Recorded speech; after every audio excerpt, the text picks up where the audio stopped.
Liebe Zuschauerinnen und Zuschauer, herzlich willkommen bei diesem Junfermann Autorinnen-Interview. Bei mir ist Margaret Robinson Rutherford. Sie hat das Buch Die versteckte Depression geschrieben, wenn Perfektionismus krank macht. Sie ist eine Psychotherapeutin in den USA. Das Original ist in englischer Sprache.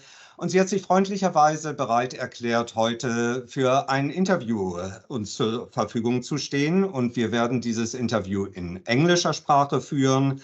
Und ich verweise Sie auf die Untertitel für die deutsche Version.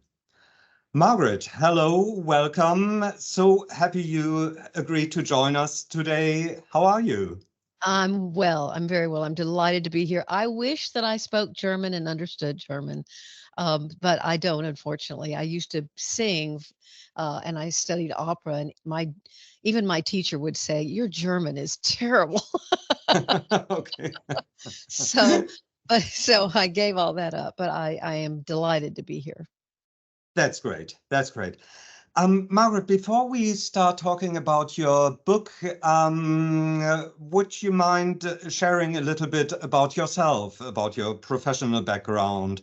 Not at all. Not at all. I Yeah. actually have a bit of a circuitous route to becoming a psychologist. I was a professional singer in my 20s.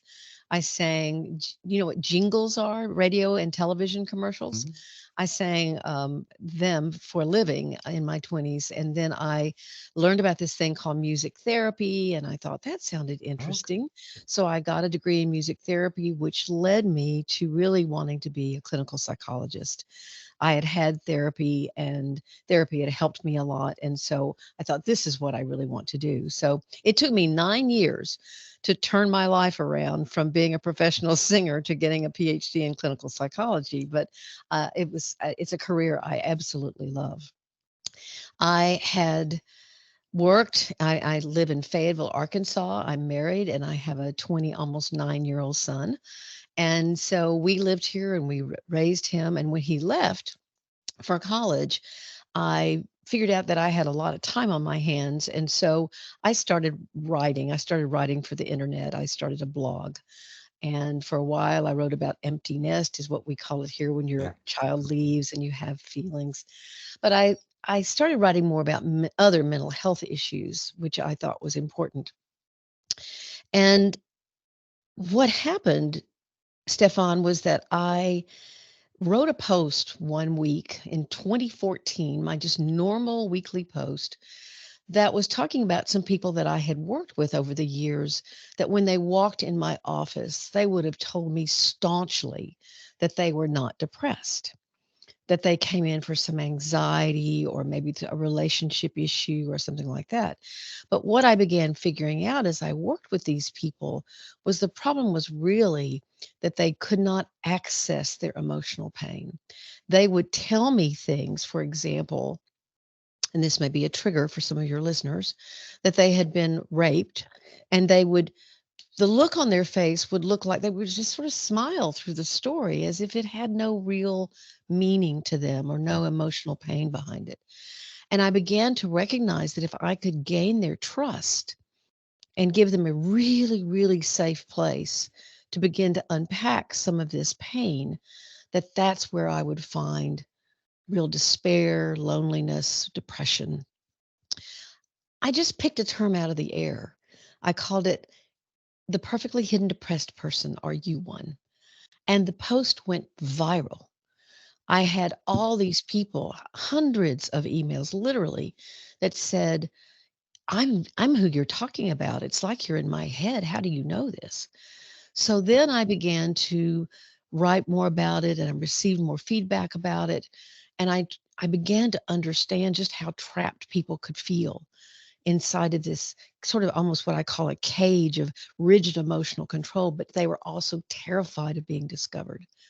So I looked around the popular literature. I could find a lot about perfectionism and depression and even Mhm. suicide in the Yeah. academic literature, but not in the popular literature. So I don't teach at Harvard or Stanford. I'm an Arkansas psychologist who no one knew at the time, but I decided I think it needs to be written. Dr. Brene Brown, who's of course very famous in the United States, had written a lot about perfectionism and vulnerability and shame, but she had not, to my knowledge, gone so far as to talk about perfectionism and suicide's relationship. So that's what it's all about. That's how I got started. Wow, that's great. So, did you find a publisher straight away, or did you first No. write all of it down and then went on the look of what to do with it? Oh my Lord, I wish I had. I actually did find an agent pretty quickly because I had a friend who I didn't know was an acquisitions editor for this agent, and he became very interested by her talking about it and offered to guide me through that process, which he was wonderful. But no, we sent out at first 20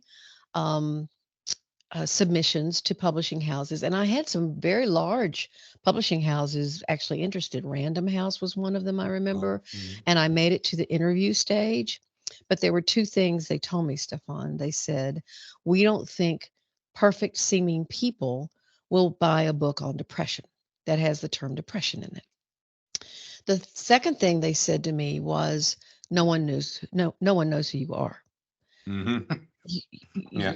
No one knows you. Sorry, but no one knows you. You're sort of inconsequential. Yeah. So I got kind of mad about that. So what that's when I started the podcast, which the name of it is back behind me. It's called the Self-Work Podcast. And it has done really well. And I think it showed other people that perhaps what I had to say was going to be at least helpful to people. So we sent 20 more out. I still got a lot of no's. I got a lot of, this is very interesting. Wish, we were doing this, or going in this direction, but we're not, which was maybe a nice way of saying no. But New Harbinger was very interested, and they really guided me to how to make the book better. So they were number 39 out of 40 publishers. So I was so excited. I think if I hadn't already had a child, I would have said, you can have my firstborn. But anyway, and they have been a wonderful publishing house. They made the book a lot better than I could have made it had I, never written a book. So they published it in 2019. It's done very well here in the United States. It's not a bestseller, but it's done very well, and it seems to be doing very well consistently. Plus, German will be the 6th language that it's been translated into. Dutch, Korean, Turkish, Polish, one other, I'm forgetting. It's going to be published in Italian in the fall, and then, of course, with y'all, and I'm just thrilled. Great. So let's talk a little bit more about how you bring perfectionism and depression together. I mean, it's not you that's doing it, but you saw something in people. I'm aware of that. Right. Do we have a technical problem? Yeah, just a second. My microphone did something funny. Hold on. I pulled on something. Oh, I see what it's doing. I pulled it out a little bit. Hold on. I lost you in one of my headphones. Can you still hear me okay? Okay, I hear you perfectly all right. Okay, yeah. Something joggled in my own, but that's fine, as long as you can hear me. Okay, so. Is it fine? Yeah. So let's talk a little bit more about the way you bring perfectionism and depression together in your book. I mean, we seem to have known for some time that perfectionism is a mindset that can cause all sorts of problems in some people. But you go a bit further than that in that, yes. How? Yeah. Well, I will tell you, yes, I did have to make it clear that I wasn't saying that perfectionism, if it's constructive, if it's fueled by things like generosity or creativity or wanting to give back or anything like that, that is a wonderful way to live your life, and to be grateful, and to have this sense of, if it's worth doing, it's worth doing well, right? How many times did I hear that as a child? But the problem becomes when it's not fueled by those things, when there are secrets, when there is emotional pain that has been, the psychological term for it is compartmentalization, meaning, and it's done rigidly. Now, we all compartmentalize things. That's a human skill. It's a mind skill to push something away, whether it's great joy, but you still got a job to do, or if it's great sadness, maybe your dog died that morning and you've got an interview to do. So we compartmentalize things, but healthy people pull that pain back out, or they pull that emotion back out and begin to process it. People with what I term perfectly hidden depression or destructive perfectionism do not do that. They consistently compartmentalize it or suppress it. And actually, that can be learned in childhood due to a lot of different circumstances. There can be abuse in the family. Maybe they just grew up in a family where you weren't allowed to talk about any painful. You couldn't be angry or sad. You were sent to your room, or you were punished. Maybe there was neglect. Maybe you had to be an adult in your family. You took care of your siblings because your parents were, or a parent was alcoholic or a workaholic or whatever. I mean, there are a lot of ways that this kind of pain can be created, where you feel like you must hide the way you really feel, and you begin to be seen and think of yourself as, I accomplished, therefore I am valuable. I'm not valuable without accomplishment. And so you get on this treadmill where you are not in control of the speed of it or the incline of it, because you are constantly having to meet the expectations of anyone else, your family, your church, your community, your job.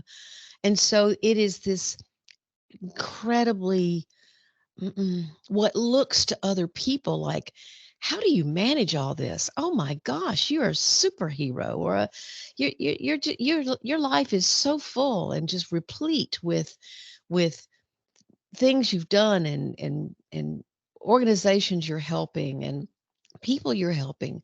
And yet underneath all that is this sense of shame and unworthiness. And that's when perfectionism, that shame, begins to eat away at your very core. And that is what can lead to suicide. Whereas you can look like you're really going great. You've got a great life. And yet when you're alone, it's very hard to even imagine. Sometimes that pain can become unbearable. There was a man who, back in 1993, his name was Edwin Schneidman, and he founded the American Association of Suicidology. And his research was very interesting because he found that this term he called psych-ache, which is termed unbearable psychological pain, unbearable, was more associated with the risk of suicide or actual suicide than a diagnosis of depression. He said pain is at the core of suicide. So you don't have to look like you meet class criteria for depression to have these urges or thoughts of hurting yourself or killing yourself. So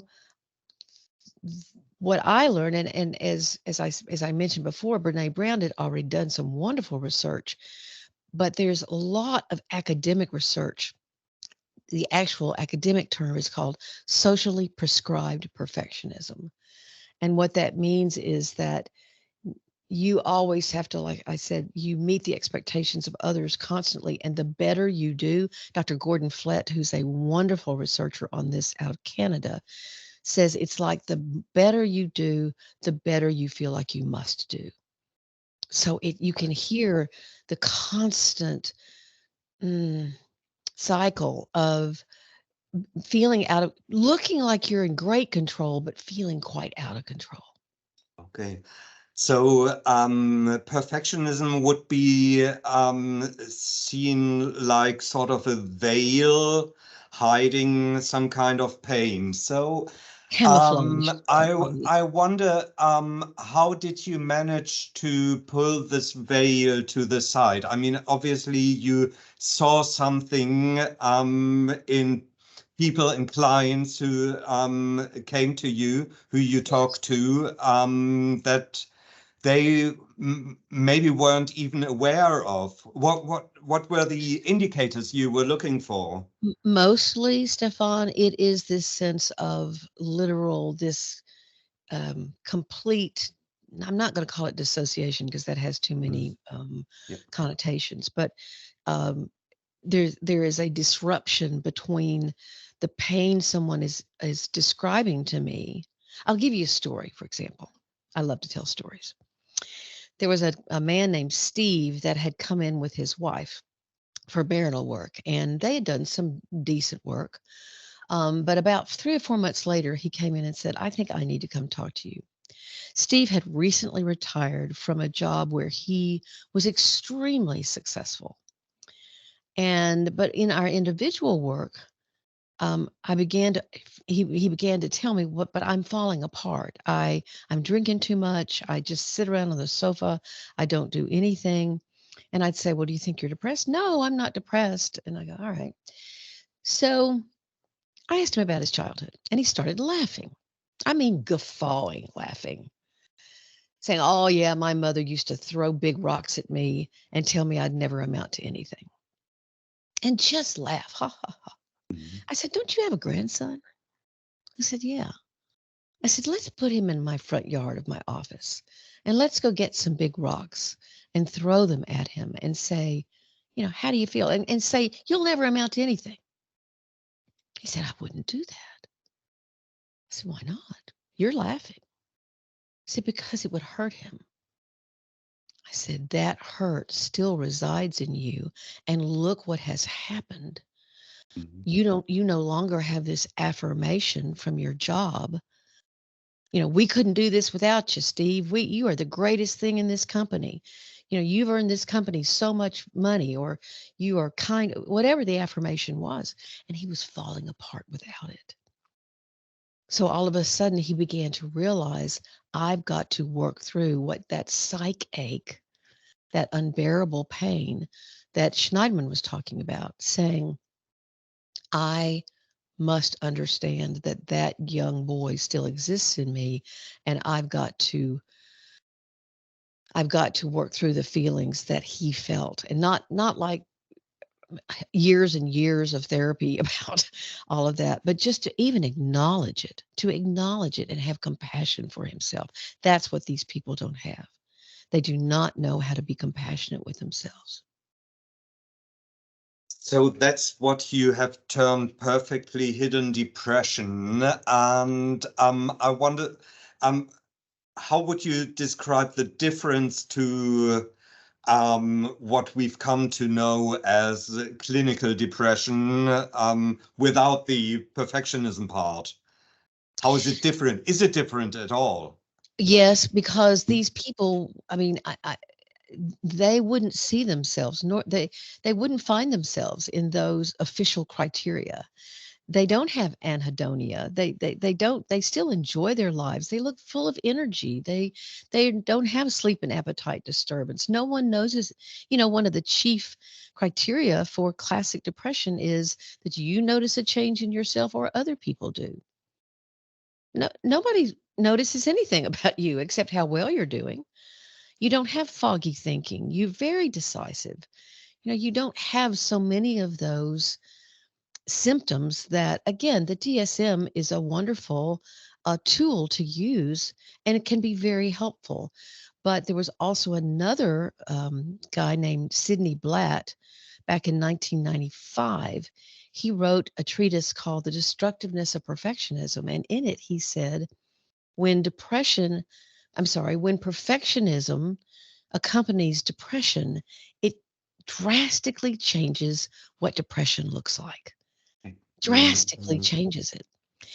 I even asked, now I will tell you a little bit about how I found out more about it. I was right. Stefan, I didn't really know what I'd created. I just got these hundreds of emails that said, I have this. Yeah. And I went, what is it? So I started writing more about it, started writing their 10 traits of this syndrome, as I call it, of perfectly hidden depression, that I actually just thought about, what people were telling me.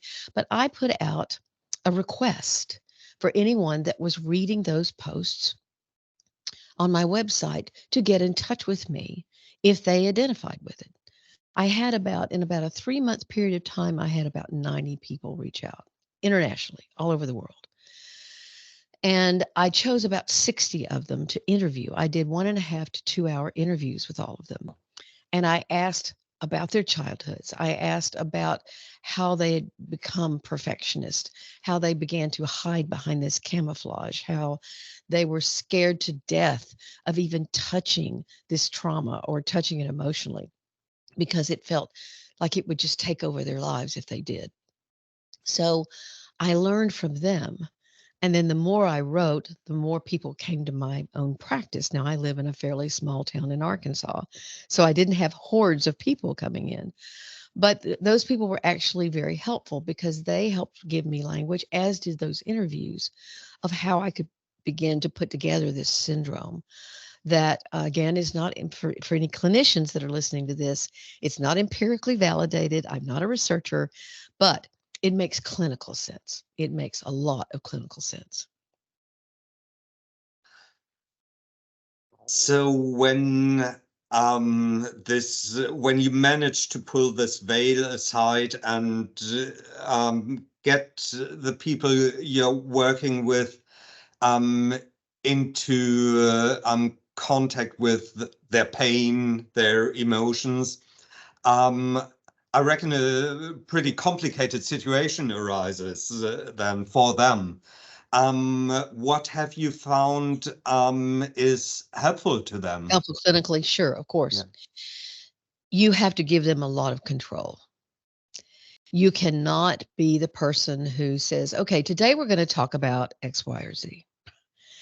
It's like they come in a very controlled state, and they are scared to death that you're going to somehow dismantle their facade or their persona or their camouflage.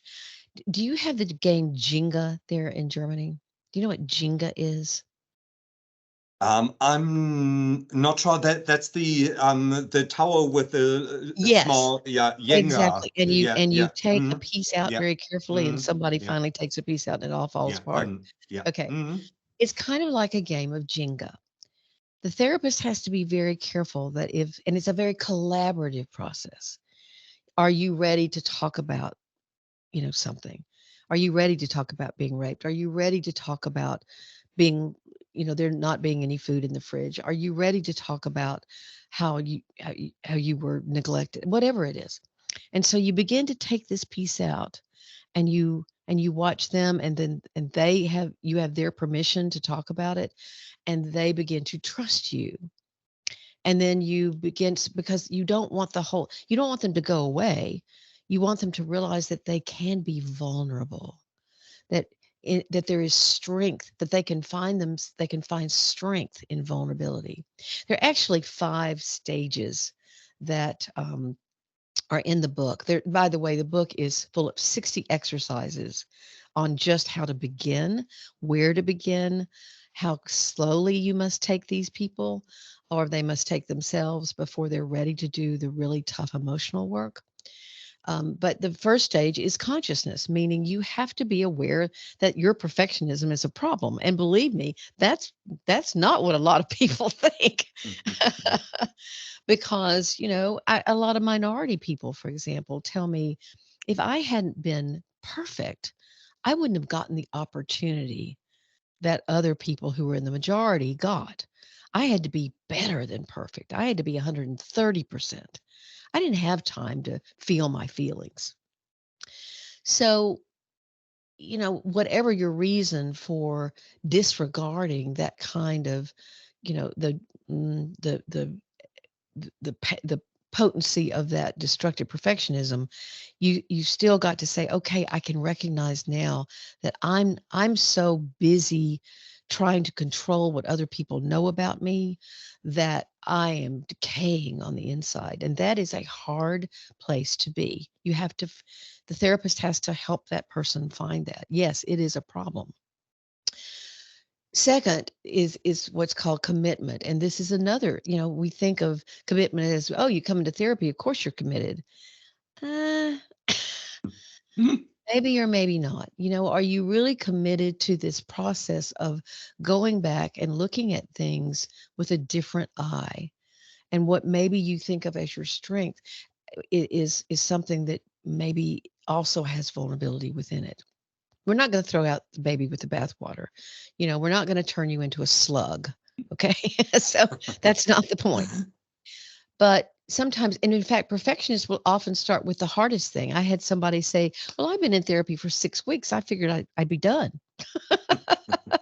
Well, give me another 6 weeks and we'll see where you are. So the third stage is a basic cognitive behavioral kind of process where you really look at the rules you're living by and the beliefs underneath them. The beliefs are what's so important. Let's say, for example, I had the rule that right now I have to do this interview perfectly, that I must not, I can't stutter, I can't stop, I can't have mic problems, and that's my belief. Well, I mean, that's my rule. The belief underneath that is I am not a good person if I don't present perfectly. I'm not worthy if I don't do that. So the beliefs revolve around worthiness and safety. I'm not safe if I don't do this perfectly. And then you see, well, are there rules that I still want to follow or beliefs that I still have that are helpful, but which ones are not helpful? Okay. The fourth one is, for many, the hardest, sort of. I use a trauma timeline is what it's called, where you go back, or I don't go back, the patient goes back and literally chooses certain years where either very good things happened or very difficult things happened, and begin to understand how those things, they acknowledge what that was like for them, how it changed them, how it changed their world. Did they all of a sudden become an unsafe feeling? Did they not feel worthy? Did something happen very positive that caused them to believe in themselves more? And as you go along your lifeline, you begin to see patterns. Oh, if that hadn't happened when I was 4, then this might not have happened when I was 24 or 14 or whatever. You begin to see this journey that you're on, that all of these experiences have led to. And then what you do is, I've used these terms before, you go back with compassion and self-acceptance, saying, all right, this is who I am. I have panic disorder, by the way. I have performance anxiety, and I hated my performance anxiety because I am a perfectionist, right? I went to therapist after therapist saying, please help me get rid of these panic attacks. Finally, one of them looked at me, my best therapist, and said, I'm not going to help you get rid of them because they are just as much a part of who you are as the person who has a lot of confidence. You're both. You have a lot of confidence and you have anxiety. That's exactly what I'm talking about, that kind of self-acceptance of my strengths. I do have strengths. I don't have to give up knowing those things, but I also can reveal and feel okay about revealing my vulnerabilities. Now, the fifth part, Stephan, I've been a therapist now for 30 years. And I think insight is very helpful.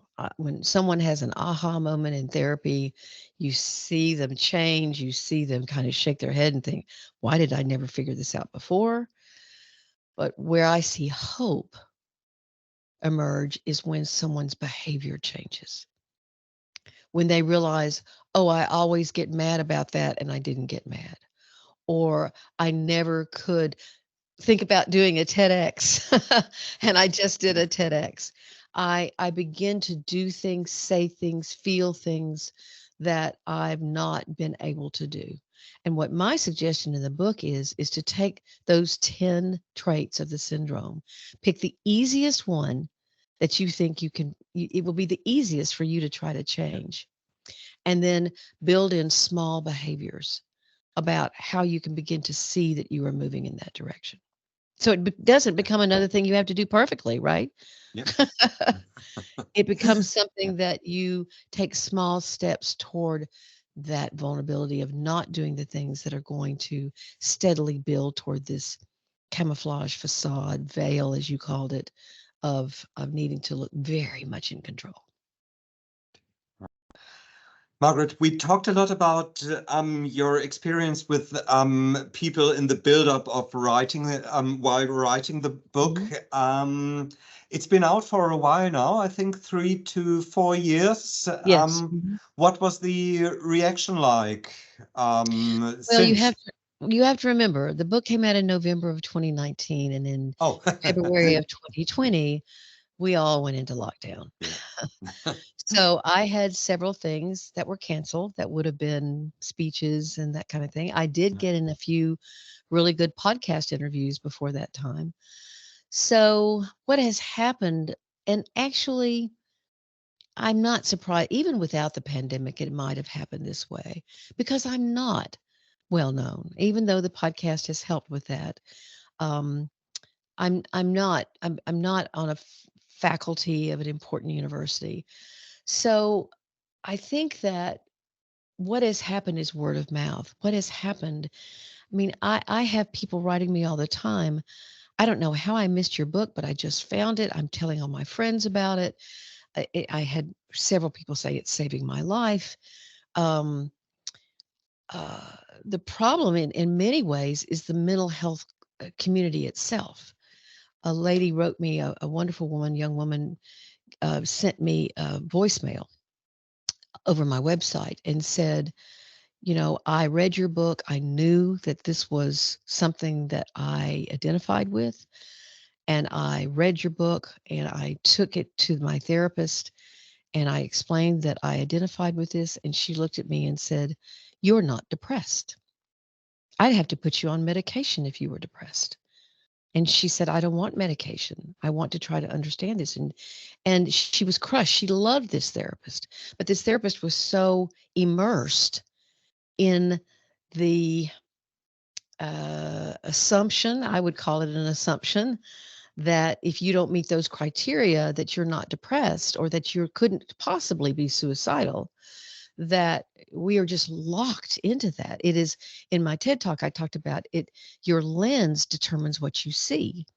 And if you only are seeing depression through those criteria's lenses, you're going to miss it sometimes. I know I have.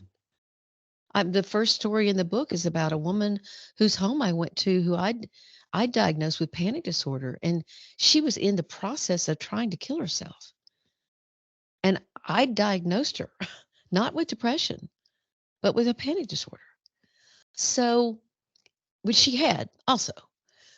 But I had missed some of the now what I can see as calling cards of or signs or symptoms or just that uh, inability for her to really, I mean, she didn't cry, she didn't get angry, she didn't do anything like that. And so now that raises a flag in my mind when someone tells me, "Oh yeah, my mom was really cruel to me," and they could be telling me what they had for lunch. Yeah. Oh, well, let me just add to that, regardless of how well or little you're known in the US, I mean, that wasn't a factor for our decision to translate the book anyway, but we found it is a brilliant book that's not only full of exercises, you mentioned that, it's full of stories of people Yes. affected. And those are real people, by the way. Those are the Yes. people who contacted me. I changed it up obviously so they wouldn't be recognized, but Yeah. and I But that adds thank you. a lot of liveliness or real life experience to the Mm-hmm. book. It's also written with a lot of empathy for those affected, we found. And it brings together two things for the first time in this way, with perfectionism and depression, that haven't it just hasn't been done before you. So I couldn't yeah. find it anywhere. I will. Yeah. There was one book.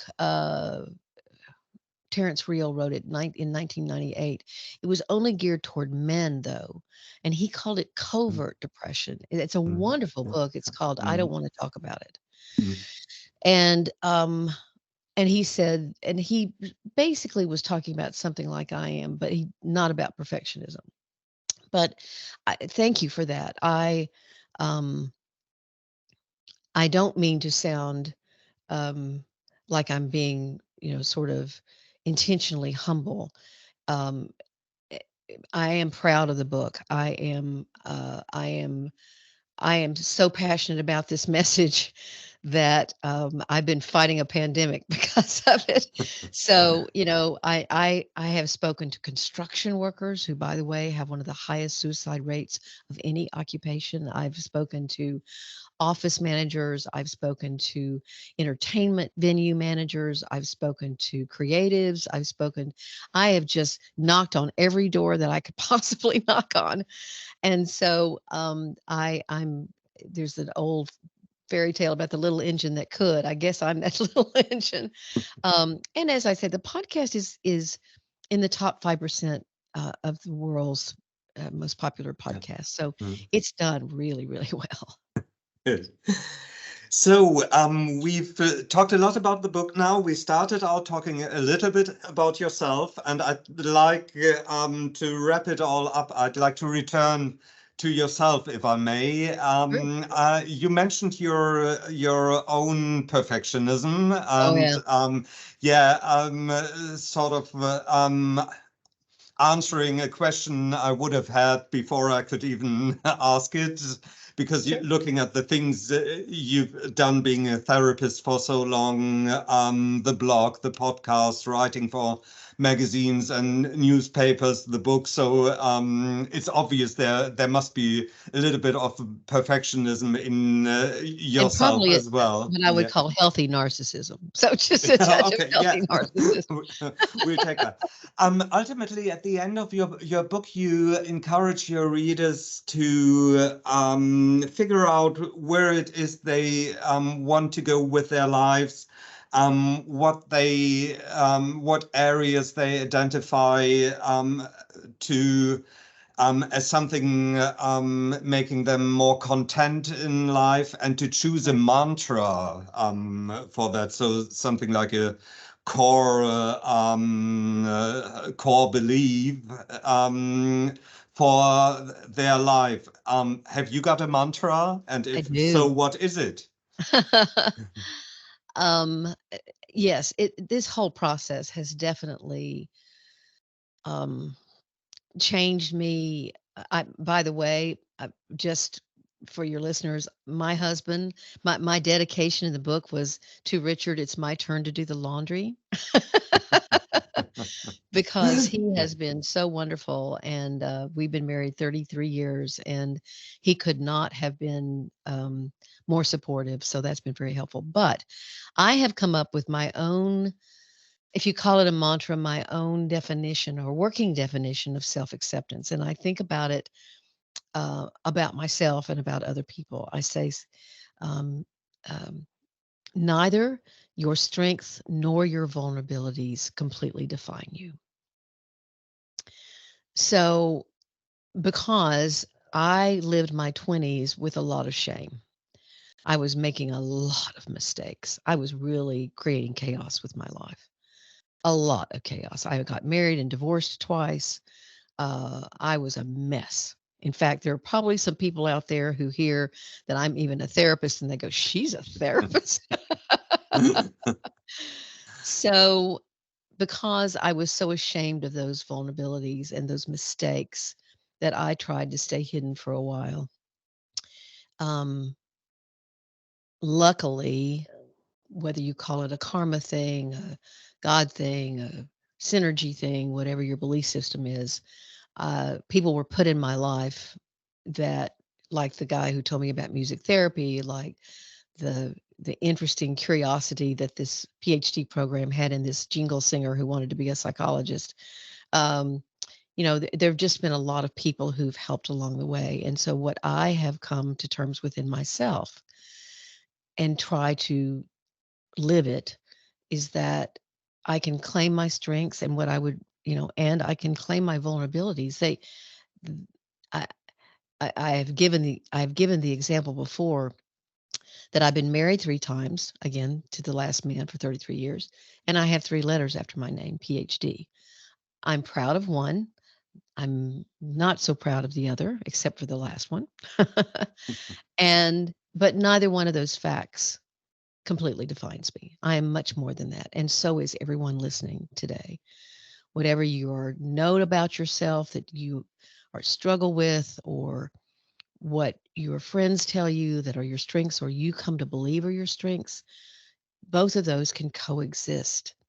And they're all part of you. That's you. And so if that's a mantra, then that is the one I'm trying to live by. Hey, thank you very much. And that's a hopeful, that's a message of hope for our viewers, and let's hope they will find more of that in your book. I'm just going to mention the German full title again, Die versteckte Depression, wenn Perfektionismus krank macht.